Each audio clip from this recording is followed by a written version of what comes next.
Ayun guys, nakuha ko na yung aking temporary receipt galing sa BIR, yung booklet. Then nakuha ko na rin yung aking certificate of registration. Registered parang professional ano na yung sa tax ko. Yun, medyo may next process pa pala guys. After nyo na makuha yung COR, Certificate of Registration, booklet, meron pa yung tinatawag nilang ORUS ba yun? O yung ORUS, magre-register ulit kayo online. Then kailangan pa pala yung parang ledger na doon ka ata magbo-book record, magbo-bookkeeping nung lahat ng mga naging transaction mo doon sa business, mga resibo mo. Then yun, tinanong ko siya guys. So ganito siya, no? Hindi ko alam kung paano siya i-explain. So yung in-apply ko kasi guys, ganito, no? 3% doon sa taxation. So kung narinig nyo, naintindihan nyo yung una kong video, yung explanation kasi doon nung mismong officer, if 3% yung pipiliin mo na magiging tax mo for your gross income, ang pinagkaiba niya lang pala sa 8% ay wala kang exemption na 250,000 per year. So kung i-explain ko sa aking pagkakaintindi, for example, sa 8% yung pinili mo, meron kang sweldo monthly. Then after a year, i-compute yon, ang exempted doon is 250,000 doon sa yung gross. Then after ma-compute yung 250,000 doon sa gross mo, doon lang sila magi-start na mag-compute kung magkano yung susobra sa 250,000 at tataksan nila ng 8%. Kung mali, paki-correct na lang. So kapag 3% naman, ang pinagkaiba niya pala doon sa 8%, so wala kang exemption na 250,000 sa isang taon. Ibig sabihin, from the start of na nag-i-income ka, meron ka palaging kakaltas na 3% doon sa iyong income. So kukomputin yon buo hanggang sa quarterly, every quarter kukomputin nyo ng buo, 3% yon. So walang exemption na 250,000 per year. Yun yung pinakaiba niya lang doon sa 8%, kung 8% yung pipiliin mo. Sa naalala ko, no, sa sinabi ng officer is doon sa 3%, ang pinagkaiba niya naman is pwede mong, if may mga expenses ka doon sa business mo, pwede mo yung ikaltas pa doon sa magiging gross. Ibig sabihin, pwede mo yung i-compute, then kung ma-compute mo kung magkano siya, yun yung babayaran mo ng 3%. Yun din yung pinagkaiba niya doon sa 8%. Pag 8% naman yung pinili mo kasi, meron kang exemption na 250,000 per year doon sa yung gross, sa sobra doon sa 250,000 ng 8%, pero hindi mo maibabawas yung mga expenses mo sa business or as a business professional, no? Parang ganun sa pagkakaintindi ko. Now guys, ganito. Yung aming company, naalala nyo, nagpanotaryo ako, yung sworn declaration dito sa train law na pag meron kayo nun guys, instead na 10% ang ibabawas ng company, gagawin nilang 5%. Now, ito yung klinaro ko. Since 5% ang ikakaltas sa akin ng company and ang pinili ko na tax ko ay 3%, so kung kukompute natin, so sobra ang kinakaltas ng company ko ng 2%. Kasi nga 5% ang kinakaltas nila, then 3% lang dapat yung aking magiging tax. So sobra ko ng 2%. Ngayon, klinaro ko kung tama ba yung pagkakaintindi ko. Ang sabi naman dito sa BIR ay ganun nga. Kung 3% lang yung aking in-apply na ikakaltas every income, or kasi ganun din yun pag kinompute natin siya annually versus dun sa monthly, ganun pa rin yung magiging gross niya sa isang taon. So sobra ako ng 2% at sabi nila pwedeng maipon yung 2% na kinakaltas sa akin ng company, since 3% lang dapat yung aking magiging tax. sa aking gross. At yun daw ay marirefund, pero mahaba daw yung proseso ng refund. Pwede ko rin naman siyang ma-refund kung sumobra talaga yung aking tax, kung ipapa-close ko na yung aking business. Hindi na ako virtual assistant, kailangan ko tong ipa-close yung aking classification as yung classification ko ng tax na to as a virtual assistant. Kailangan ko siyang ipa-close kasi pag hindi ako nag-report ng aking tax quarterly and annually, magkakaroon siya ng penalty. Pagdugtong-dugtungin nyo na lang yung buong proseso.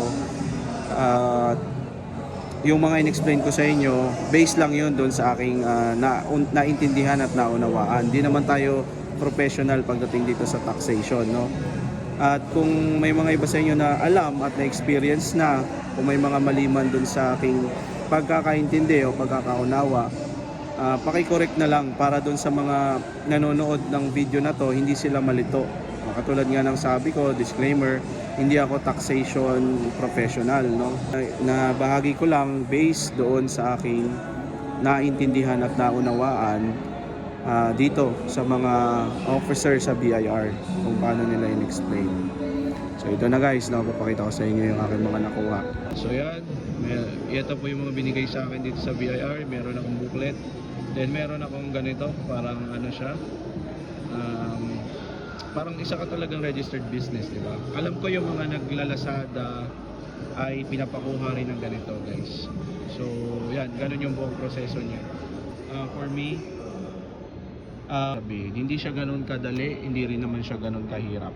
So depende. Online, kailangan mo step by step, kailangan mo mag booking online dito sa BIR sa amin. Pero may alam ako mga ibang BIR, sabi nila pwedeng walk-in. Pero dito sa dito kung nasaan akong BIR, kailangan online appointment. Sa online appointment pa lang, hanapin mo na yung mismong branch kung saan ka mag-appointment. Kailangan alam mo kung saan yung nasasakupan ng lugar nyo. Yan, alam mo dapat kung saan yung RDO mo ng BIR. Tapos doon ka pa lang magkakaroon ng appointment online, titingnan mo yung availability, makikita mo. Parang katulad din sa mga NBI or sa passport, makikita mo doon kung available pa yung slot ng date na yon. Then after mo na makapag-appointment, remember guys, mag-i-email sa inyo. Yung email na yon, katulad dito sa amin, hindi ka pa papasukin kung hindi mo yun na-print. So i-print mo na, screenshot mo para makapasok ka doon sa loob, no? Kasi hindi nila entertain dito pa lang sa guard ay harangin ka na at hindi ka na makakapasok para mai-process yung iyong appointment. Hindi sa madaling salita, bawal ang walk-in. Now, after mo naman noon, mag-aantay ka kung ano yung schedule mo pala guys, yun din isa, may makita ka dong schedule. Nakikita naman na sa system yun ng officer kung saan ka pipila at tatawagin naman yung name mo. So magtanong na lang kayo pagpasok nyo dun sa BIR if saan yung business registration, kung ano yung schedule nyo, tinatawag nila, nakikita nila sa system. For example, ako dumating ako, alos on time naman ako, parang nagpa-print lang kasi ako kaya medyo na late ako. Kanina pa ako tinatawag ng officer. Pa-process ka ng authority to print, ang tawag nila ATP. For first timer, kasi naalala ko, bumalik ako dun sa counter at sinabi ko, meron nakabanggit na pwede naman kumuha ako ng resibo galing mismo sa BIR. Yun guys yung mas mabilis. Temporary ang tawag nila doon. Temporary receipt galing yun sa BIR. So, mas mura din. Kasi 52 pesos lang ang binayaran ko sa isang booklet dito, no? At bibigyan ka na nila agad ng booklet. So, yun yung isang option na piliin nyo kung ayaw nyo na mas matagal. Now, kung meron naman kayong magpiprint, kailangan nyo kasi mag-submit ng format ng resibo, tapos kailangan nyo i-submit yung accredited na nagpiprint ng pinaka resibo. Ayan guys, so going back, 1901. So, pag napasa nyo yung 1901 guys at tatapos nyo na, kailangan nyo nang bayaran yung temporary receipt na 52 pesos. Nandun yung struggle. Kasi pwede mo siyang bayaran online sa Paymaya or doon sa mga bangko. na accredited ni BIR. Pero ako kasi sa Paymaya ako. Ang swerte ko lang is wala masyadong tao, madali ako nakakatanong doon sa mismong officer kung saan yung kailangan magbayad no, sa cashier. Kasi wala sila ritong cashier talaga na doon mo lang siya agad babayaran bot. So kailangan online or bangko. Sa Paymaya kasi guys, pag tinignan nyo yan, yung Bureau of Internal Revenue na babayaran, ang dami dong information na kailangan yung i-fill out. At yung iba doon, hindi siya familiar. At tulad yung parang branch tin code. So ano yung mga yun? Tapos basta madami doon. Yun nandoon yung pinaka-struggle, pero isi-send ko sa inyo yung screenshot. Pag nabayaran nyo na yun, mas maganda kung may Paymaya kayo para hindi na kayo lalabas, hindi na kayo pupunta sa bangko, kayang i-process within a day. Babalik ulit kayo doon sa window, or sorry, may i-email pala sa inyo ang Paymaya. Dapat yung email address na ilalagay nyo doon sa Paymaya, existing or nandun sa cellphone nyo, yan, isa pa. No? Kapag wala doon sa cellphone nyo, yung resibo ay hindi nyo agad ma-open, uuwi pa kayo, or di ba mag-open pa kayo ng computer. So mas maganda yung ilalagay nyo na email address is nandoon na sa cellphone nyo. Para naman pagka bayad nyo, i-send agad yung resibo, pwede nyo na agad i-print. Now, yun pa, no, katulad ng sabi ko nga dito sa location ko, yung print kasi ng screenshot dito ay 45 pesos per printout. Medyo mahal. Pero dahil no choice ka na, nagmamadali ka, gusto mong matapos agad, kailangan, no, babayaran mo. So yun, ipiprint mo yun, ibabalik mo dun sa cashier, dun sa window kung saan yun kailangang ibigay para makita na nabayaran mo na. Then, ang next process mo is babalik ka na naman doon sa window kung saan ka nagpasa ulit nung 1901. Pagka naipasa mo na yung 1901, ang gagawin mo naman is ihintayin mo na ma-release na yung tinatawag nilang Certificate of Registration or yung 2303. Tapos after nun guys, yun na yung next na process. Kailangan mo mag-online sa Orus. Tapos yung isa ko pang proseso is yung notaryo naman. Yung notaryo is dun sa company namin. Instead na 10% yung ikakaltas sa akin, magiging 5% na lang kapag meron akong sworn declaration, yung affidavit na notarized. So yun guys, yun yung buong proseso.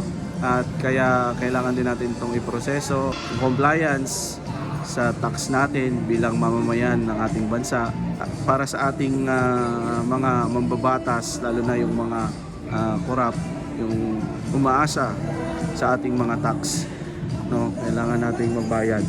Baka magutom sila, pumayat sila, nakakahiya naman sa kanila, no. Ang hirap ng trabaho nila guys, andun sila lagi sa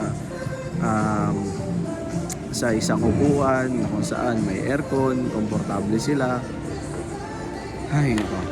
So, yun yung buong proseso para dito sa pag-register ng tax or ng business.